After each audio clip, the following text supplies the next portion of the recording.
I just realized that whole time I've been muted, so we're just gonna go on like nothing ever happened.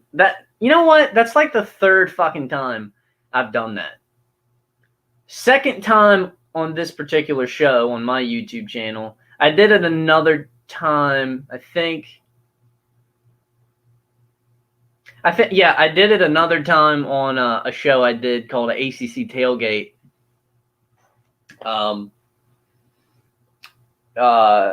For somebody else, and I was literally muted for like the first 20 to 30 minutes of the show, and it was now luckily that particular day wasn't like a big audience or anything like that, so it was fine. But it was just like you go through, for example, like you're doing a good show, you're going through your spiel, and you look down, with the control panel here, and you see Mike is muted, and you're just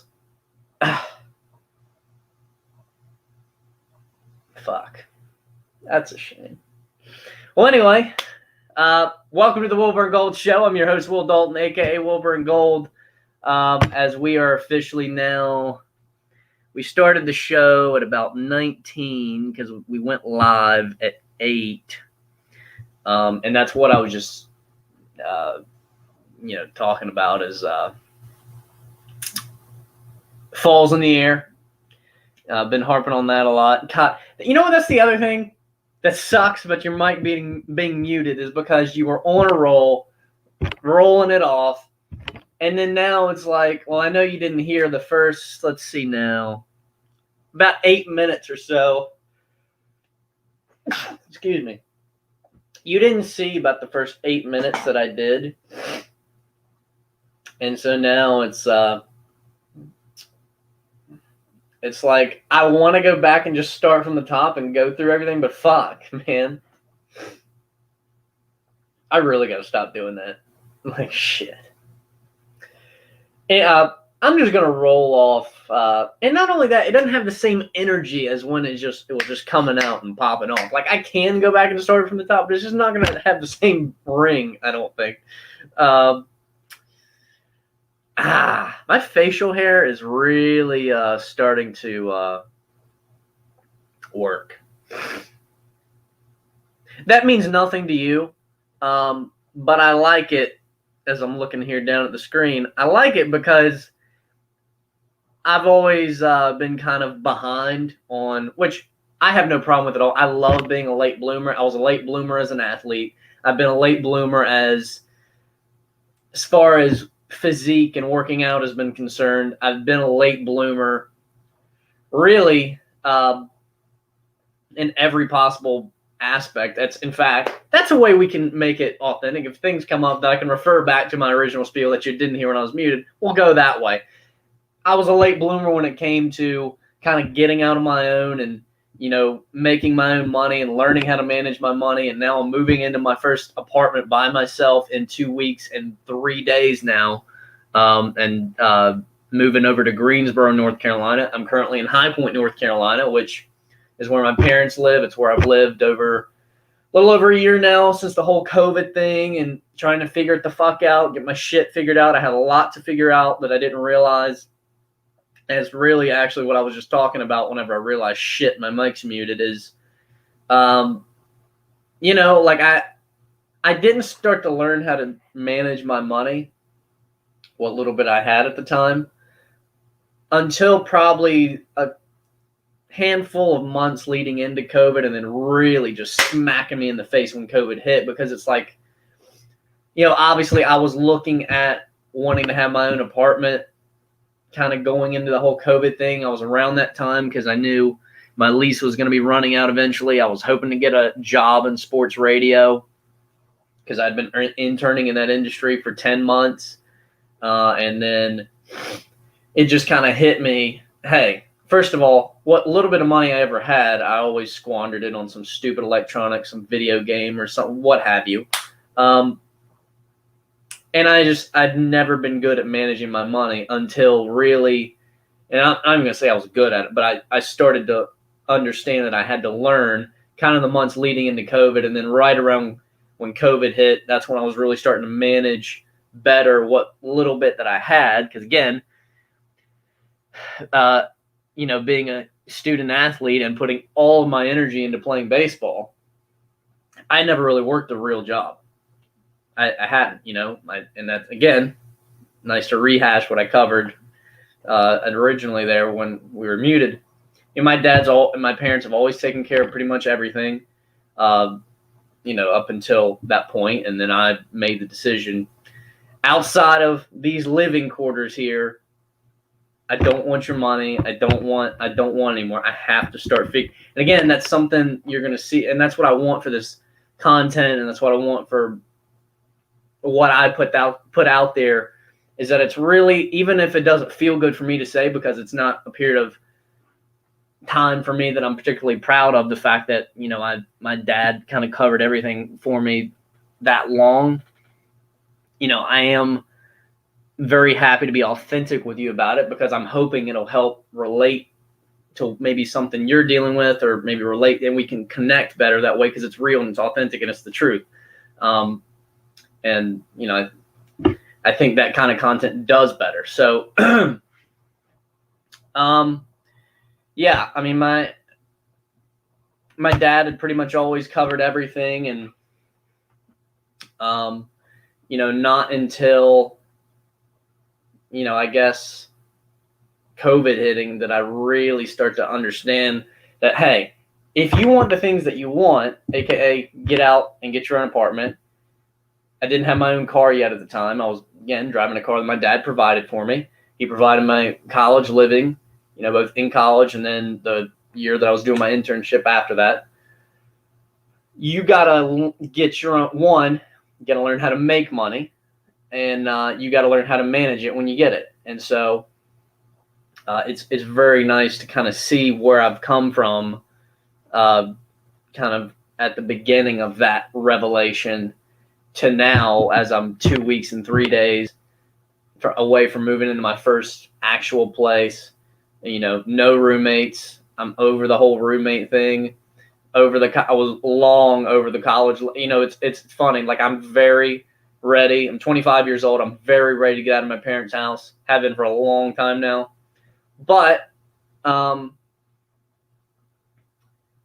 was long over the college living experience. I enjoyed it and really kind of capped it off my senior year of college. I didn't graduate. But my final year of college, my senior year, I really capped it off because I loved my roommates. I'm not saying I love my roommates the year after that, but I'd known my roommates for years prior to that, because we played summer ball together, and a couple 2-3 years prior. Knew all of them. Obviously, we were teammates, all baseball players. And it was just it was the funnest year of college for me. It was the best year of college for me, because that was also the year that I really started to get some things, while I didn't start to – it was almost like it was the first year that I really started to understand personal growth and development, and actually how to develop myself, aka you can become anything you want to become. You can grow yourself and develop yourself into whatever you want. You don't have to just say, oh, well, I've always been a certain way. That's just who I am. That's just how it has to be. No, you actually have the power to take a step back from how you've always been and say, you know what? I don't like that. I want to change that and be better than that. And that was the first year I really started to understand that, both from a physical standpoint, a mental standpoint, really big mentally. And then I guess I would say I kind of had a full year worth of a lot of growth, and then kind of fell off a little bit, got in a relationship, got complacent, stopped taking as much care of myself. The 20 pounds that I had lost the summer going into that senior year of college, I put it back on, and then a little bit. And so, I kind of had to wake up and go through another period of snapping myself out of some shit, which just happened to be right around the start of COVID. Both, again, physically, mentally again, and then financially, I had to kind of figure some things out there. And then I also understood that, you know what, one of the number one mistakes people make when it comes to personal growth and development is they look at it in seasons. What I mean by that, and maybe that's not the right way to put it, because there are seasons of life. There's periods where you go through certain things, and then there's those dips and ebbs and flows. So that's maybe not the right word, because there are actual seasons, not even so much ones that you put on yourself. It's just different things going on. But when you try and put a time frame on, I want to lose this amount of weight, or I want to get to this weight or look like this in this amount of time. I want to get this lean in this amount of time. A lot of times people put an unrealistic time frame on that, and then when they get to that time frame, they haven't hit that point. Maybe they're not even close yet to that point. They get frustrated, they get depressed, they get pissed off at themselves, and then they quit, lay down, and they go and they stop. And it's not just the physical part of it. It's maybe a financial goal you've got that, whether it's realistic or not, maybe you don't hit it, and then you just quit and give up. And then all the progress and good things you've done in that, it's not to say you didn't. And again, this is why it's very, I'm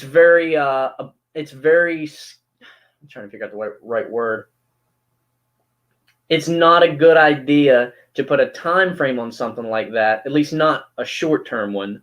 It's one thing, have maybe a goal of, hey, I want to do this by this point, way down the line, maybe. I don't like to put a time frame because, it does kind of keep you moving. But if you're going to do that, you have to understand that you are okay if you don't hit that specific point in that amount of time. Because what you're going to see is, and that's what I was getting to, is like the progress that you've made because you have changed your habits, you have done things differently.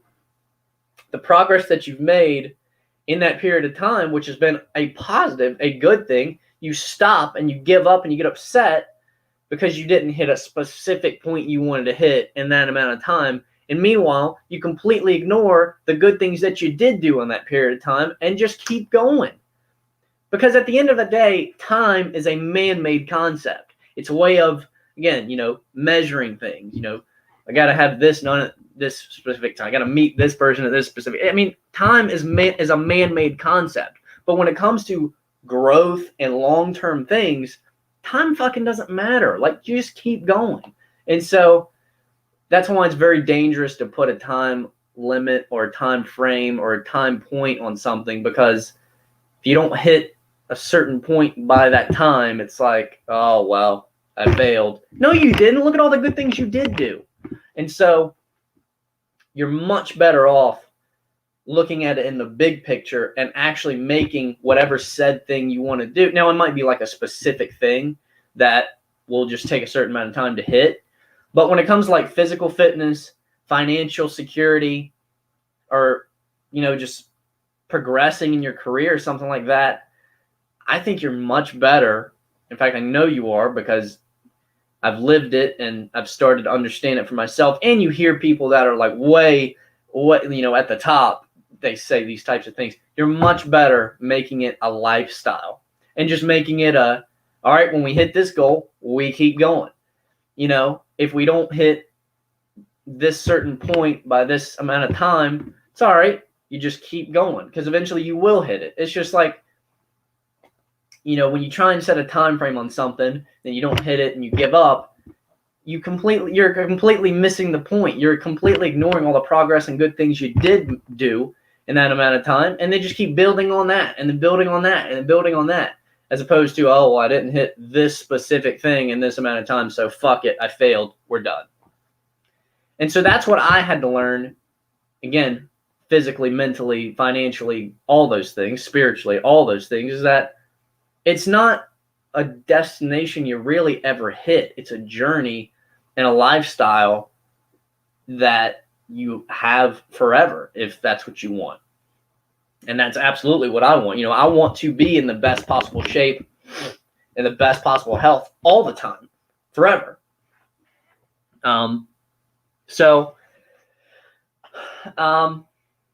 yeah, that's what I realize is that, one, you can slow down a bit. You can smell the roses and enjoy yourself and enjoy your progress here and there. Now, you don't want to stay there because that's where you get complacent and you fall back. But I absolutely give myself a day a week to say, I don't give a fuck what I eat today. I'm going to get up and I'm not going to go to the gym. I'm going to get up and I might just fucking play some video games. Like, I might just not give a fuck what I do. I might sit here and watch Game of Thrones and Star Wars and just sit there and stare at it. I don't care. You have to give yourself 1 day or 2 days out of the week to cheat or to just not give a fuck. Because it really, but then, and this is the tricky part, and that's the thing I had to kind of learn in this second time through kind of waking up, is understanding that you have to have the discipline again to smell those roses, to not give that shit, and then snap right back into it the next day. And all right, let's go back to work. You got to develop that discipline. And what you'll find is when you do develop that discipline, you really savor that cheat day or whatever it is you're kind of just saying, I don't give a fuck, and you're splurging on. Or it could be splurging and buying yourself something nice because you've made all this money and you've done all this, and it's like, fuck it, let's go do this. You just don't care. You have to do that because what are we doing here? You got to enjoy it, and it's a great way to really balance it out. And that's it, balance. And so, man, has it really kind of changed the way I look at it this second and final time through going through this, is realizing, one, ain't no rush. It's a constant progression. Number two, you got to give yourself a day to kind of stop and smell the roses and just enjoy it and kind of just enjoy what you've done. And then you got to snap right back into it and keep building because you allow yourself to be more patient because this shit's for life. This shit is permanent. So I don't even know how I got on that spiel that just unraveled for you, but yeah, that's what really I'm sorry, I'm fucking with my hair. It's early. I've been sleeping on it all night. Yeah, I don't know how I got on that at all, but I hope it helped. I hope it brought you some value because I know for a fact, like it's real, man. Like you're always better looking at things in the big picture and looking at things as a lifestyle change in a forever game than you are putting a time frame on something. And then if and when you don't hit that certain point in that amount of time, it's like, all right, well, fuck it. Then you completely miss the point. You completely miss all the good things you did, all the good habits you made. Just because you didn't hit that certain weight or that certain amount of money or that certain career goal in that amount of time? Seriously? And then you just give up? Again, big picture. It's a lifestyle change. It's a forever game. When you hit that goal, you keep going. When you hit that goal, you keep going. Never ends. And I think that's the best way to look at it. So,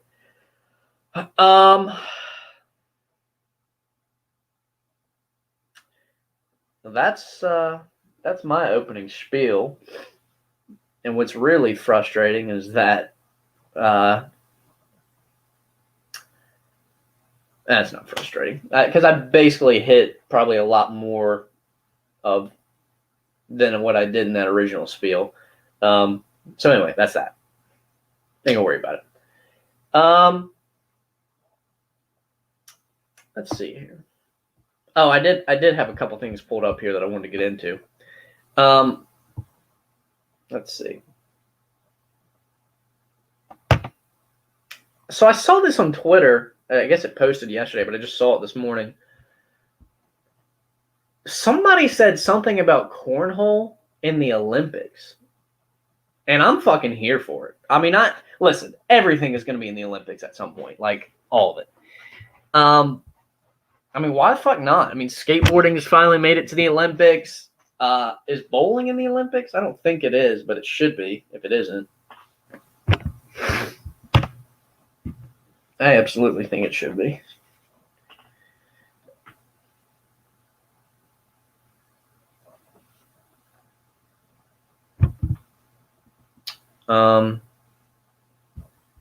Yeah, I'm trying to think. I think you should have cornhole in the Olympics. I think you should have disc golf in the Olympics, which is something I play, and it's a fucking blast, and I'm getting back into it.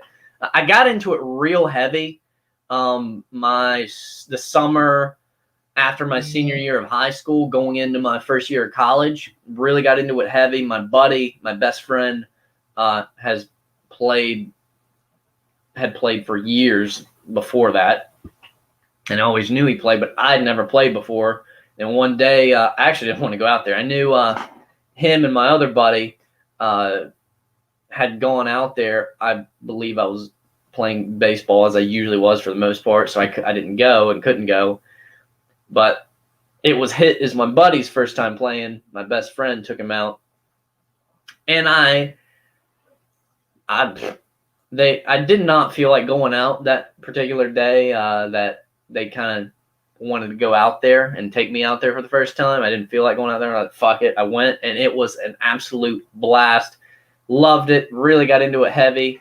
A lot of the guys that I went to high school with, played baseball with in high school, would go out there and play. And I remember they brought their discs out to our little cookout we had after the season ended, and we're throwing them out on the baseball field. And I threw a few, and it was like kind of fun. So got into it real heavy the summer going into my first year of college. And then my first couple years of college into it real heavy, like literally, because I went to my first 2 years of college, I went to Surrey Community College, which is in Mount Airy, North Carolina. It is where the Andy Griffith Show was based, if you're familiar with that old 60s show. It is a North Carolina-based show. Obviously, they filmed it in California, but it's a North Carolina-based show, and Mount Airy is the town. The Mayberry is the town that it's kind of based around. So that's where I spent it is out in the middle of bumfuck nowhere, which is not necessarily my cup of tea, but I was going for baseball, so. But literally, and it was about an hour and 5 minutes away from here. And so I would come back a lot of weekends and visit. And I mean, literally, like, I would have to go back early for whether it was a Saturday for like a practice, or whether it was going back on a Monday morning to go back, up there for the week after visiting for the weekend. Literally, me and my buddy, we would be out in the fall, wintertime. It was early morning. I mean, we're talking like 7:30 in the morning. We'd be out there playing around a disc golf because the disc golf course was literally right there on the way to get on the highway to go back to Surrey. And so literally we would play, and it was just an absolute, I mean, we loved it, and it was an absolute blast. I kind of fell out of it when I transitioned over to William Peace University in Raleigh. Kind of fell out of it a little bit. And then when the COVID year hit and I was back living here, and, a lot of things were obviously shut down and locked up, I really kind of got back into it again, but I got into it kind of by myself because my buddy, my best friend who had been playing it for years and introduced it to me, he kind of fell out of it a little bit. And so the first many months of the COVID year, I mean, I was going out there pretty much every day. And I would just enjoy, I would just go, because it's a good form of cardio and exercise, and I would just go out there and play by myself. Because again, I was going through that kind of transition period of change again for myself. And, there's a lot of moments where I kind of just wanted to be alone and think. And so that was a great place to do that.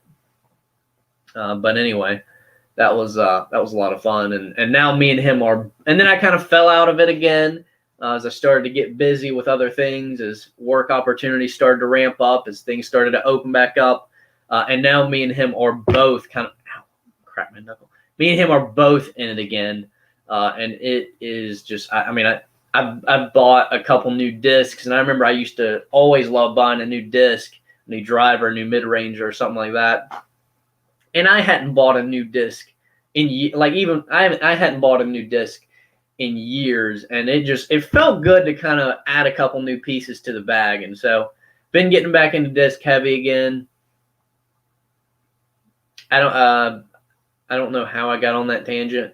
I don't know what started. Again, that's the nature of like being kind of improv, is like I'll be talking about one thing and that'll spark something over here. I'm like, let's go down this road, and then like I'll get way down that fucking road until I hit the dead end sign and realize how the hell do we even get here? Like, where's the main highway again? Yeah, I literally don't know what I was talking about to get into that.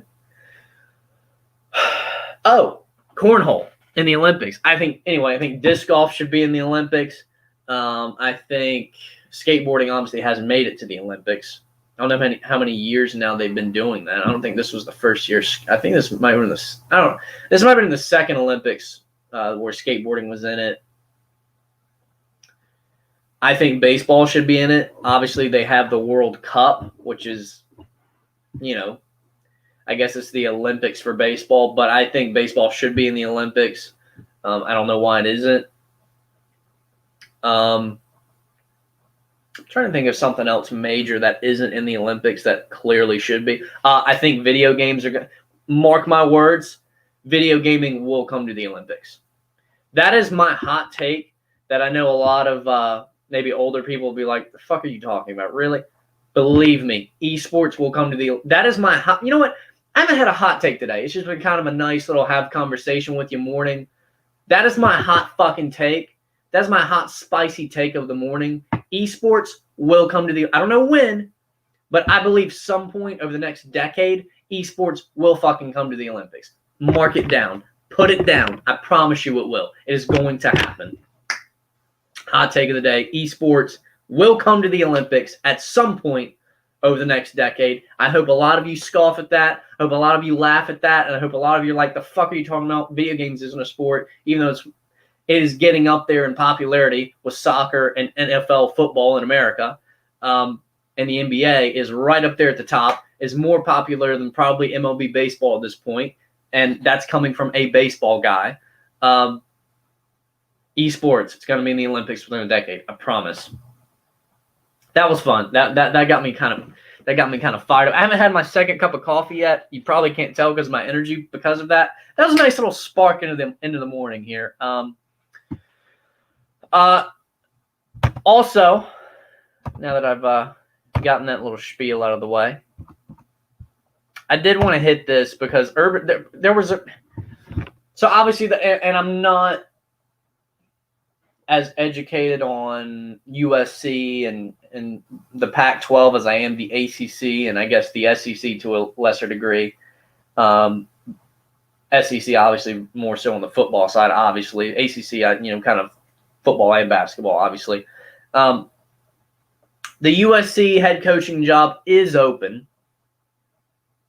And there was some news yesterday basically saying that, well, there was a rumor that maybe Urban Meyer would leave. Completely a rumor. This did not come from Urban Meyer, but it was a rumor about something. Urban Meyer taking the USC job potentially. What's the likelihood of that? And I already thought, like, are you serious?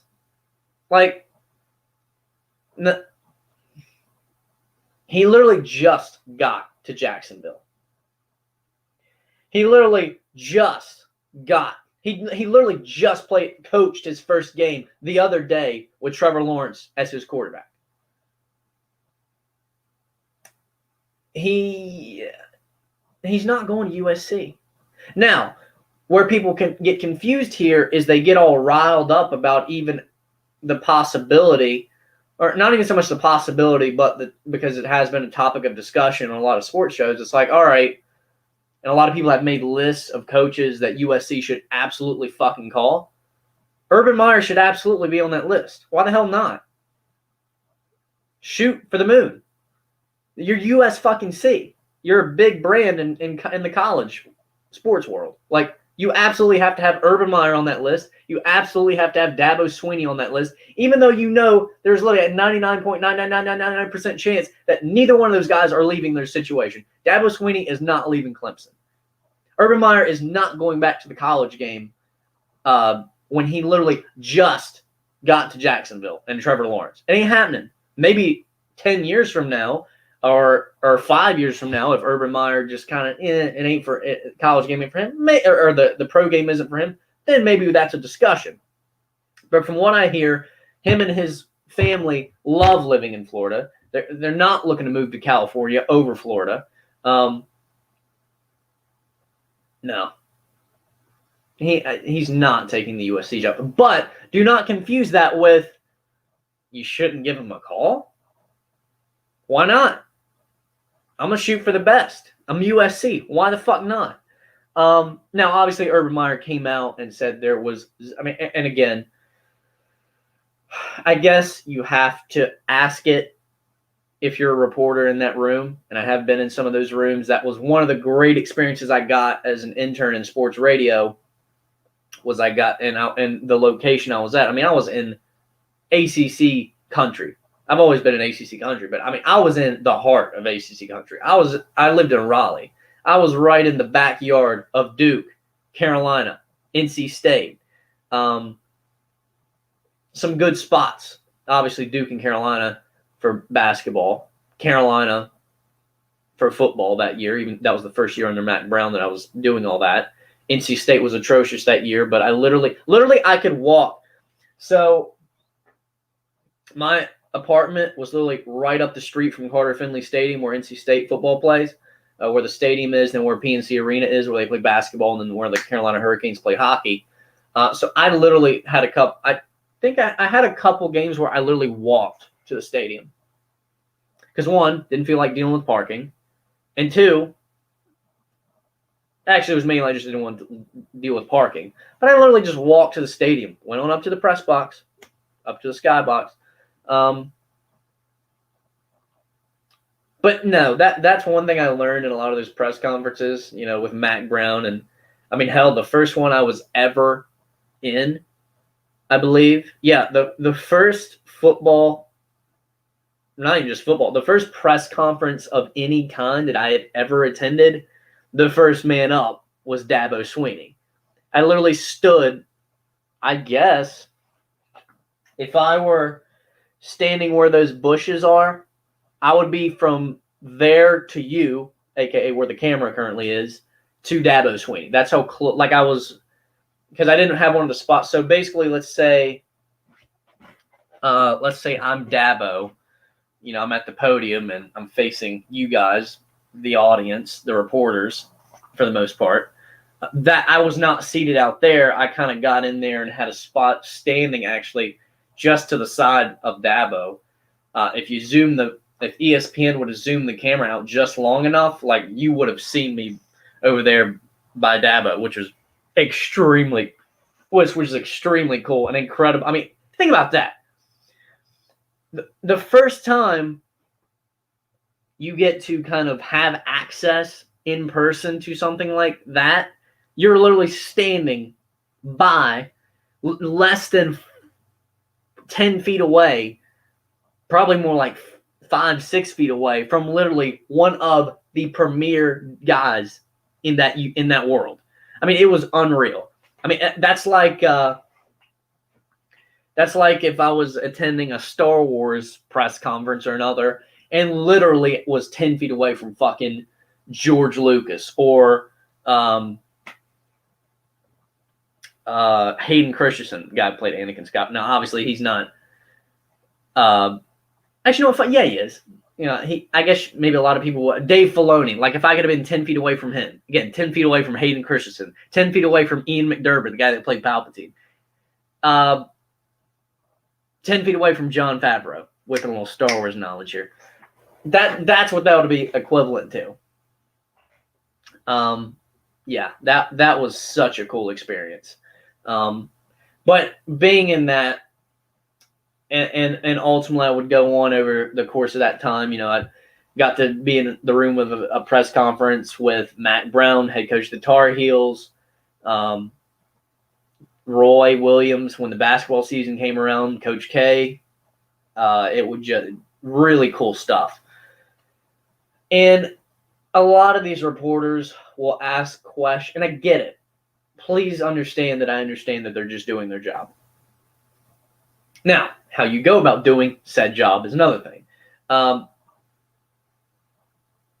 Some of the questions that these dudes will ask is just like, it's as if they literally don't know what to ask. There's a couple ways these guys will ask questions. There's a very well thought out, thoughtful question that brings value for the coach to say the answer, brings value to the whole fucking room who's trying to get content and stuff to put out in this press conference. And it makes TV because it evokes a very thoughtful response, and it's a good quality question. Then you got your questions where literally the reporter may not have known what the fuck to ask. They literally just wanted to hear themselves talking to Coach K, or talking to Roy Williams, or talking to Dabo Swinney. They literally did not have a question of any benefit. It was a dumb, just a terrible question, but they just wanted to hear themselves talk to Dabo, and then the exchange. It's like,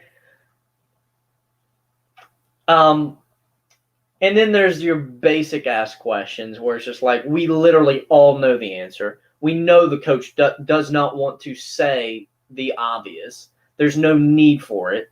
And that's how I would classify this question to Urban Meyer. And I don't remember basically, hey, there's some rumors out there about you and the USC job. Is there any chance? Like, motherfucker, what do you think?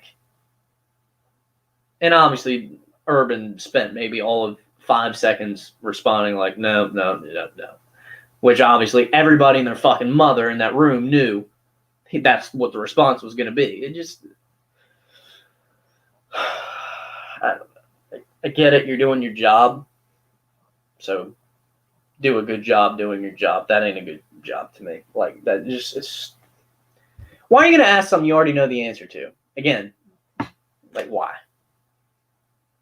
Or find a better way to ask.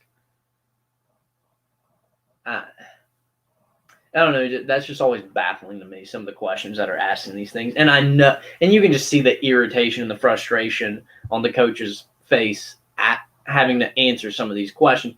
And the rebuttal from the reporter side and the journalist side is, oh, they're just doing their job. But like, so ask a good question. Don't ask a basic ass vanilla fucking question that everybody knows the answer to already, and the coach does not feel like even going there because it's a waste of his time.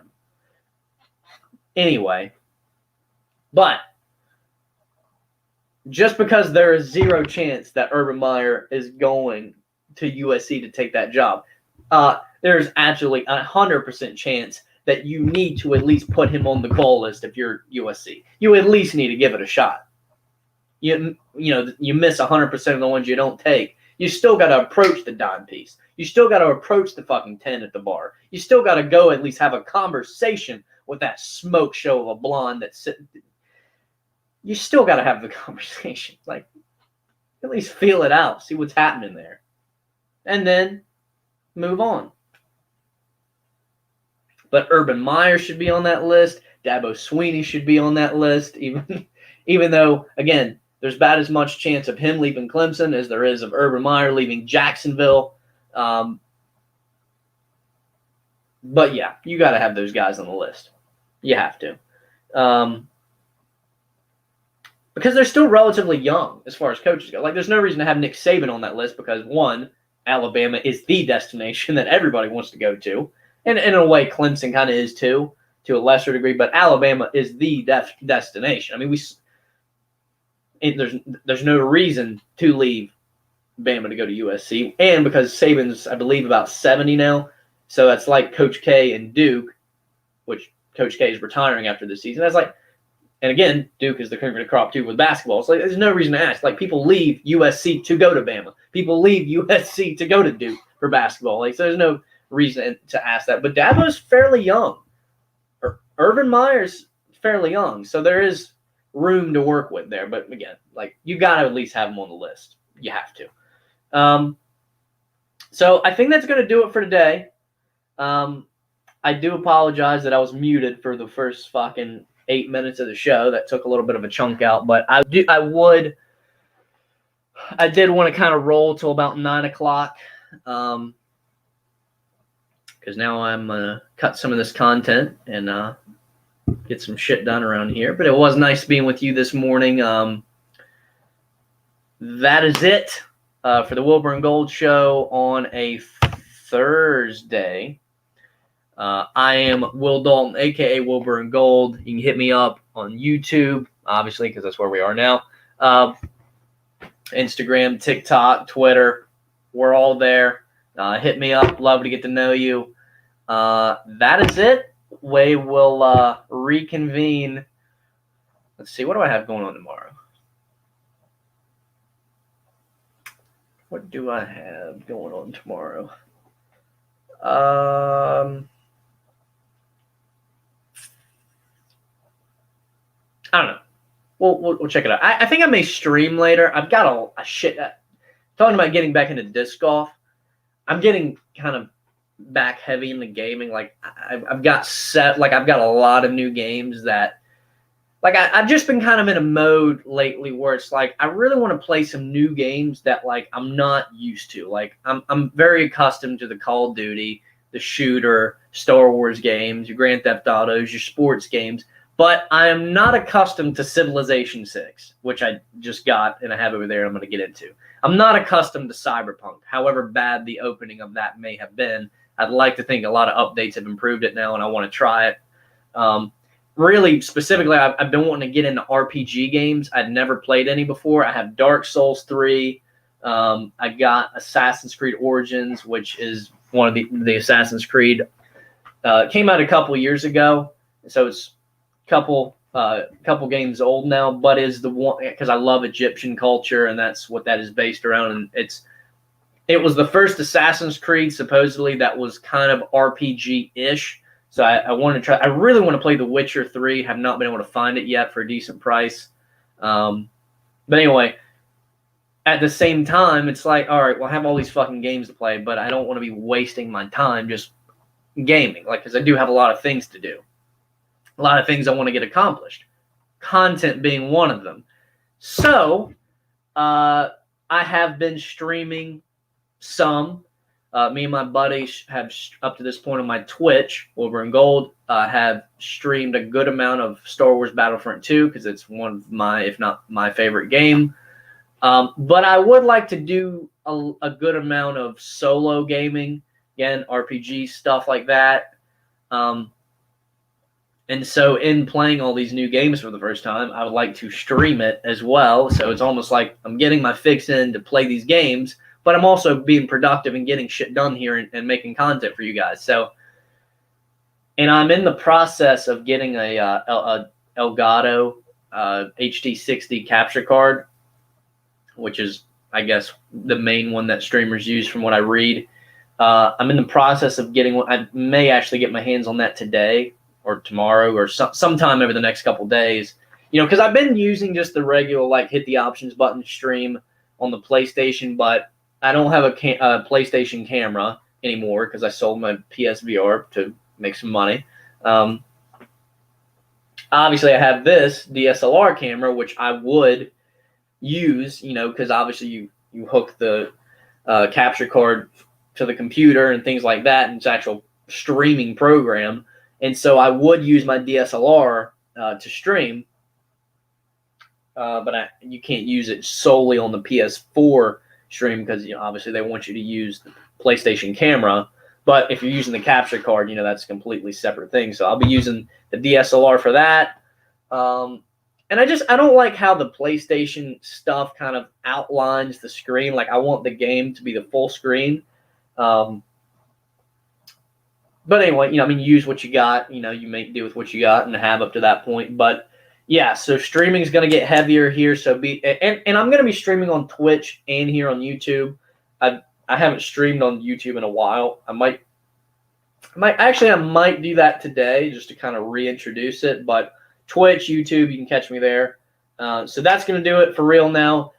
My name is Will Dalton, a.k.a. Wilbur and Gold. Looking forward to get to know each and every one of you and continue to try and build up a good community for you guys here. Got a lot of work to do on it, and we're going to do the damn thing. So hope you have a great day, great Thursday. Wilbur and Gold Show, episode 32, out.